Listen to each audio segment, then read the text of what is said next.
श्री स्वामी समर्थ सर्वांना. अवधूत चिंतन श्री गुरुदेव दत्त. गुरु ब्रह्मा गुरु विष्णू गुरुदेव महेश्वरा, गुरु साक्षात परब्रह्म तस्मै श्री गुरुवे नमः. सर्वांना श्री स्वामी समर्थ. बघा, आता स्वामी पुण्यतिथी येते 9 एप्रिल ते 15 एप्रिल पर्यंत. तर आपण या कालावधीमध्ये, सप्ताह कालावधीमध्ये गुरुचरित्र पारायण हे सर्वांनी करायचं आहे. तर हे पारायण का करावं, कशासाठी करावं, पारायण केल्याने काय होतं, हे या सर्व संदर्भात आपण माहिती या व्हिडिओमध्ये बघूया. चला तर व्हिडिओला सुरुवात करूया. अंतकरण असता पवित्र, सदा वाचावे गुरुचरित्र. बघा, गुरुचरित्र हा 5वा वेद आहे. एवढा पवित्र ग्रंथ आहे हा. गुरुचरित्र वाचन करायला पण आपलं पूर्वजन्माची पुण्याही लागते, तसं आपल्याला हा योग येत नाही. बघा, म्हणजे काही भरपूर लोक असतात, सेवेकरी असतात, की जे म्हणतात की आम्हाला पारायण करायचंय, पण त्यांना काही योग येत नाही. कारण आपल्या गुरूंचाही आपल्याला आशीर्वाद लागतो या सगळ्या गोष्टी करण्यासाठी. त्यासाठी आपल्याला गुरु महत्वाचा असतो. बघा, आता हे पारायण करायच्या वेळेस आपण काय करतो की काही म्हणजे चुका असतात, ते आपल्या हातून होता कामा नये. पहिली चूक म्हणजे आपण जेव्हा पारायण करतो तेव्हा काही म्हणजे काही ठिकाणी बघा गाय भेटत नाही, किंवा मग काहींचं राहून जातं. गायला नैवेद्य द्यायचं, कुत्र्यांना म्हणजे श्वानांना नैवेद्य द्यायचं. तर तसं नाही करायचंय.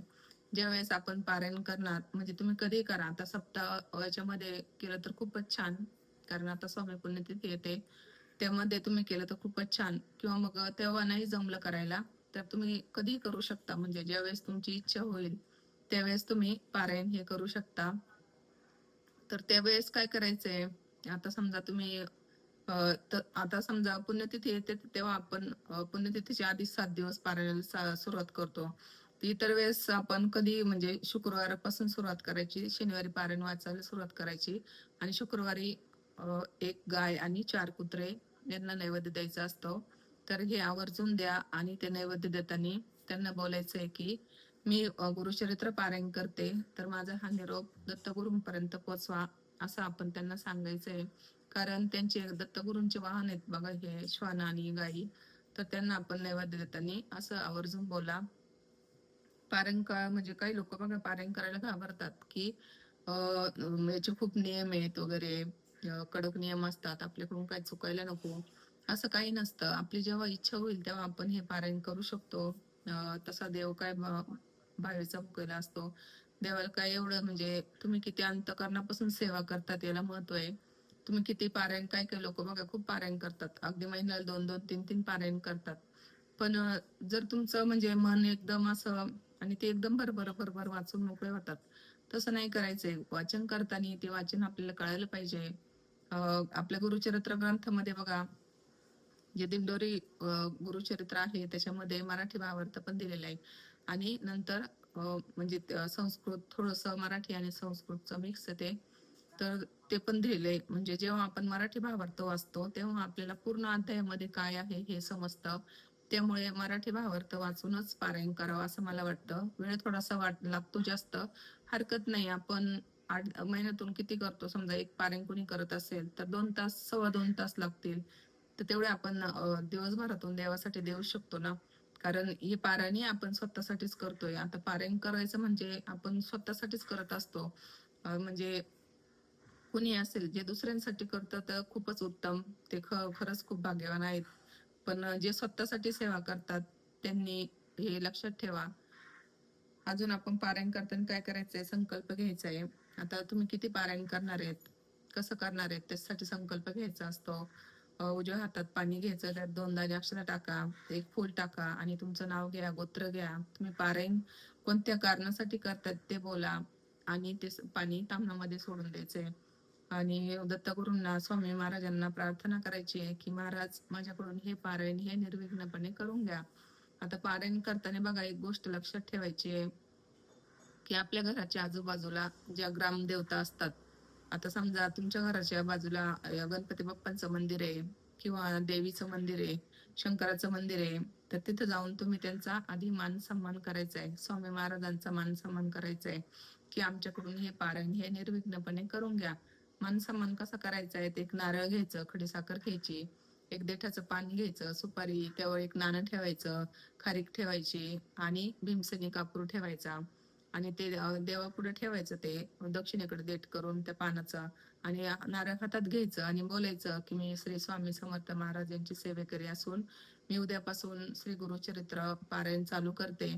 तर माझ्याकडून हे पारायण निर्विघ्नपणे करून घ्या आणि मी ज्या कारणासाठी हे पारायण चालू करते ती माझी इच्छा पूर्ण करून घ्या, असं त्यांना बोलून ते नारळ तिथं ठेवून द्यायचे दक्षिणेकडे, त्याचं नारळाचा शेंडी करून.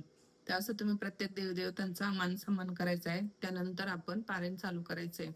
तर आता पारायण केल्याने काय होतं, तर बघा पारायण म्हणजे गुरुचरित्र या ग्रंथाचं पारायण केल्याने आपल्या जीवनामध्ये जे काही दोष असतील ते दोष कमी होतात. आता कोणाच्या घरात वास्तुदोष असतो, कोणाच्या म्हणजे कोणाला काहीतरी बाहेरील बाधा असते, कोणाच्या घरावर काहीतरी करणी वगैरे कोणी काही केलेलं असतं.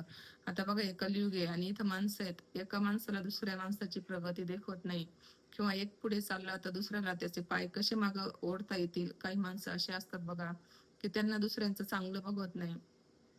तर असं जेव्हा परिस्थिती निर्माण होते तेव्हा गुरुचरित्र नक्कीच वाचावं. जेव्हा किंवा मग आपल्या घरामध्ये पितृदोष असतो. पितृदोष म्हणजे काय, की आपल्या घरातून कोणीतरी निघून गेलेलं असतं बघा व्यक्ती, बिना लग्नाचं वगैरे असं निघून गेलेलं असतं, किंवा आपल्या घरात आकस्मिक मृत्यू झालेला असतो, ऍक्सिडेंट वगैरे, किंवा कोणी अशी फाशी वगैरे घेतलेली असते. मग ते त्याला पितृदोष निर्माण होतो.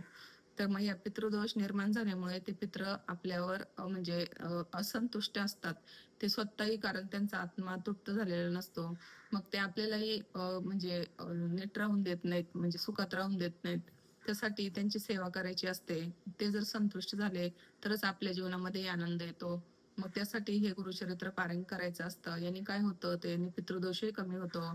आपल्या जीवनात जे काही संकट असतील ते संकटांसाठी गुरुचरित्र हा रामबाण उपाय आहे. तो तुम्ही आवर्जून करा. जरी तुम्हाला आता या पुण्यतिथीमध्ये नाही झालं करायला, तर तुम्ही कधी करू शकता बघा. वेळ काळ ही बघायची गरज नाही. फक्त पारायण करताना एक वेळ लक्षात ठेवायची की तुम्ही जे पारायण करताय त्याच्यासाठी एक वेळ निवडा. समजा तुम्ही पहाटे पारायण करताय ना, तर मग तुम्ही पहाटेच बसायचं वाचायला, म्हणजे एकच वेळ निश्चित करायची कोणती तरी दिवसातून. तुम्ही समजा सकाळी 8ला करताय तर मग 8लाच बसायचं करायला. रोज ही एकच वेळ पाळायची. आणि आता म्हणजे पहाटे जे करतील त्यांच्यासाठी तर खूपच छान आहे, कारण पहाटेची वेळ ही खूप छान असते, ब्रह्ममुहूर्त असतो. त्यावेळेस आकाश मंडलामध्ये देवी देवतांचा वास असतो आणि ते पारायण करताना आपल्यालाही खूप छान वाटतं बघा, प्रसन्न वाटतं अगदी. तर त्यावेळेस केलं तर खूपच छान. आता पारायणाची मांडणी कशी करायची आहे, तर एक चौरंग घ्या किंवा एक पाट घ्या, त्यावर एक कपडा टाका छान, नवीन काळा कपडा सोडून तुम्ही कोणताही कलर टाकू शकता. त्यावर स्वामी महाराजांचा, दत्त महाराजांचा फोटो ठेवायचा आहे. तिथं एक कलशाची स्थापना करायची आहे. कलश म्हणजे काय, तर तांब्या घ्यायचा आहे, त्याच्यामध्ये पाणी, नाणं, सुपारी, हळदी, कुंकू, अक्षता टाकायच्या आहेत. साईडने विड्याची पानं लावा, त्यावर एक नारळ ठेवा आणि दत्त महाराजांची किंवा स्वामी महाराजांची मूर्ती असेल तर ती ठेवा. आणि एक अखंड दिवा ठेवायचा आहे बघा. अखंड दिवा म्हणजे हे देवा म्हणजे कोणत्याही कार्याची सुरुवात करताना आपण पहिलं दीप प्रज्वलित करत असतो. त्यामुळे एक दिवा ठेवा, अखंड दिवा ठेवा. तो 7-8 दिवस विझून द्यायचं नाहीये, त्याच्याकडे लक्ष ठेवायचंय, तेल आहे की नाही ते बघायचंय. गणपती बाप्पांची मूर्ती किंवा मग एक सुपारी ठेवा. गणपती बाप्पांचं पूजन हे सगळ्यात पहिलं आपण करत असतो. अशी मांडणी करून घ्यायची आहे, दक्षिणा ठेवायची आहे. तुम्ही जर समजा कलश स्थापना जर नाही केली तर तुम्ही म्हणजे नुसता नारळ ठेवू शकता साईडला असा. आणि एका देठाच्या पानावर खारीक, खोबरं, सुपारी ठेवा, एक दक्षिणा ठेवा, ₹1 नाणं ठेवा, असंही ठेवू शकता तुम्ही. आणि समजा आता हे आपलं पारायण पूर्ण झालं तर तो नारळ काय करायचा, तो नारळ घरामध्ये फोडून खायचा नाही कलशावरचा, तो कुठेतरी मंदिरात एखाद्या तो ठेवून द्यायचा आहे. आता ही झाली पूजेची मांडणी. तर आता पारायण कालामध्ये काय तुम्ही म्हणजे खाणार, काय नाही खाणार, खाण्याचे नियम वगैरे काय आहेत, तर तुम्ही कांदा, लसूण हे वर्ज्य असतं. म्हणजे मांस वगैरे, नॉनव्हेज वगैरे ते वर्ज्य असतं. दारू वगैरे, ड्रिंक ही प्यायची नसते. बाकी जेवणाचे नियम काय आहेत, तर तुम्ही दूध पिऊ शकता, दूध, दही, तुम्ही घोसाळं दोडकं खाऊ शकता, पालकची भाजी, टोमॅटो, मिरची, शिमला मिरची, कोबी वगैरे हे सगळं खाऊ शकता. म्हणजे भाज्यामध्ये कोणत्या तर जे आपल्या शरीराला उष्णता निर्माण करतात त्या भाज्या नाही खायच्या आहेत. म्हणजे मेथीची भाजी, शेपूच्या भाजीने वात तयार होतो शरीरामध्ये, जे आपल्याला हानिकारक असतं. हे नियम कशासाठी लावलेत हो? तर आपल्यासाठीच लावलेत हे नियम. कारण या ज्या काही भाज्या आहेत त्यांनी अजून आपल्या शरीरामध्ये उष्णता निर्माण होते. आता गुरुचरित्र हा एवढा मोठा ग्रंथ आहे, त्याच्यामध्ये एवढी मोठी ऊर्जा आहे. ती ऊर्जा आपण वाचन करत असताना ती ऊर्जा आपल्यामध्ये येते आणि अजून आपण हे सगळे जर नियम नाही पाळले तर ती एक ऊर्जा असते ती. मग हे आपल्या शरीराला किती उष्णता होते आणि त्याच्यासाठी हे नियम लावलेत की तुम्ही सात्विक भोजन करा. एकदम साधं भोजन करा. दूध पोळी खा किंवा मग दूध भात खा. आता समजा तुम्ही आता याच्यामध्ये काय करायचंय तर एकच धान्य खायचंय. म्हणजे तुम्ही जर सकाळी चपाती खाल्ली तर तुम्ही संध्याकाळी चपातीच खायची 7 दिवस. किंवा मग तुम्ही बाजरीची भाकर खाल्ली तर तुम्ही 7 दिवस बाजरीचीच भाकरी खायची. असं एक धान्य खायचंय.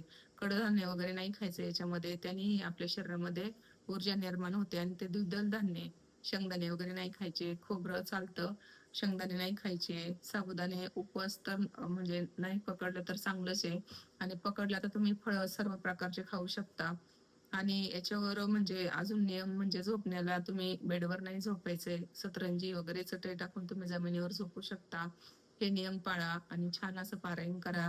याच्यामध्ये अजून काय करायचंय तर आपण आता समजा वाचन झालं आपलं, दिवसभरात आपण ज्या काही चुका करतोय ते संध्याकाळी 7 नंतर आपण विष्णू सहस्त्रनाम हे वाचायचं असतं बघा. हे वाचल्याने काय होतं तर आपल्या दिवसभरात ज्या काही आपण चुका करतोय त्या चुका हे अक्षम्य होत असतात विष्णू सहस्त्रनामाच्या वाचनाने. तर आपण हे आवर्जून करायचंय. ज्यांना विष्णू सहस्त्रनाम नाही आहेत त्यांनी एक श्लोकी विष्णू सहस्त्रनामाचा मंत्र आहे बघा. ओम नमस्त्वनंताय सहस्रमूर्ते सहस्रपादा शुश्रूभावे सहस्रनामने पुरुषाय शाश्वते सहस्र कोटी युगधारणे नमः. हा मंत्र आहे. जर तुम्हाला विष्णू सहस्रनाम नाही वाचता येते तर तुम्ही हा मंत्र 11 वेळा बोलला तरी चालेल. पण हा आवर्जून बोला, नक्की बोला. कारण यांनीच आपले चुका अक्षम्य होत असतात. आणि पारायण काळामध्ये काय करायचंय, गोमूत्र वगैरे शिंपडायचंय. आणि याच्यामध्ये परान्न घ्यायचं नाही. परान्न म्हणजे काय तर आपण दुसऱ्यांच्या हातचं खायचं नाहीये, दुसऱ्यांच्या घरचं अन्न खायचं नाहीये. आपल्या घरामधले समजा आता तुम्ही पुरुष मंडळी करतात, तुमच्या बायकोचं हातचं चालेल, आईच्या हातचं चालेल, बहिणीच्या हातचं चालेल. तर आपल्या घरातलं जे काही सात्विक अन्न आहे ते आपण खाऊ शकतो. फक्त दुसऱ्यांच्या घरचं अन्न नाही खायचंय. याने काय होतं तर आपली जी काही सेवा असते परान्न खाल्ल्याने ती सेवा दुसऱ्यांना लागू पडते. मग आपण एवढं काय करतो त्याचा काहीच उपयोग होत नाही. त्यामुळे परान्न खायचं अवश्य म्हणजे टाळा तुम्ही. आणि याच्यामध्ये आता अजून काय करायचं तुम्हाला तर दिवसभरात जो आपण पारायण करतोय तर म्हणजे घरातलं वातावरण हे असं छान ठेवायचंय बघा. म्हणजे वादविवाद वगैरे, भांडणं तंटे हे नाही करायचे त्याच्यामध्ये. दुसऱ्यांची निंदा नाही करायची. कोणाला काही वाईट बोलायचं नाही. घरामध्येही चिडचिड नाही करायची. कारण आपण जेव्हा चांगलं काहीतरी करत असतो तेव्हा हे आवर्जून होतं की चिडचिड वगैरे आपली. कारण आपण म्हणजे पारायण करत असतो तर हे आपल्यामध्ये येतच. कारण म्हणजे स्वामी महाराज, दत्त महाराज पण आपली परीक्षा बघत असतात की तुम्ही किती विनम्र आहात, तुम्ही किती संयम ठेवताय. तर म्हणजे नक्की करा की घरामध्ये शांतता ठेवा आणि तुम्ही छान असं म्हणजे तुमच्यामध्ये उत्साह राहू द्या पारायण करताना. आणि समजा आपल्या घरी कुणी आलं, समजा अतिथी वगैरे किंवा कुणी भिक्षुक आला तर त्याला अन्नदान नक्की करा. कारण दत्त महाराजांना, स्वामी महाराजांना अन्नदान हे खूप प्रिय आहे बघा. कारण या काळामध्ये देव कोणत्याही रूपात येऊन आपली परीक्षा बघू शकतो. त्यामुळे आपण अन्नदान वगैरे हे नक्की आवर्जून करा. बाकी तुम्हाला सर्व सांगितली माहिती. आता ही माहिती कशी वाटली तुम्हाला नक्कीच लाईक, शेअर आणि सबस्क्राईब करा. तर भेटू अशाच पुढच्या नवीन व्हिडिओमध्ये. गुरु ब्रह्मा गुरु विष्णू गुरुदेव महेश्वरा, गुरु साक्षात परब्रह्म तस्मै श्री गुरुवे नमः. श्री स्वामी समर्थ महाराज की जय. श्री गुरुदेव दत्त श्री त्र्यंबकेश्वर महाराज की जय. श्री गंगा गोदावरी माता की जय. सद्गुरु परम पूज्य मोरे दादा की जय. श्री स्वामी समर्थ गुरु मावले की जय. उदयोस्तु श्री महाकाली महालक्ष्मी महासरस्वती राजराजेश्वरी आई साहेब. श्री अंबा माता की जय. श्री अंबा माता की जय. श्री अंबा माता की जय. भारत माता की जय. झालेली सर्व सेवा श्री स्वामी समर्थ महाराज, दत्त महाराज यांच्या चरणी अर्पण करते. श्री स्वामी समर्थ सर्वांना.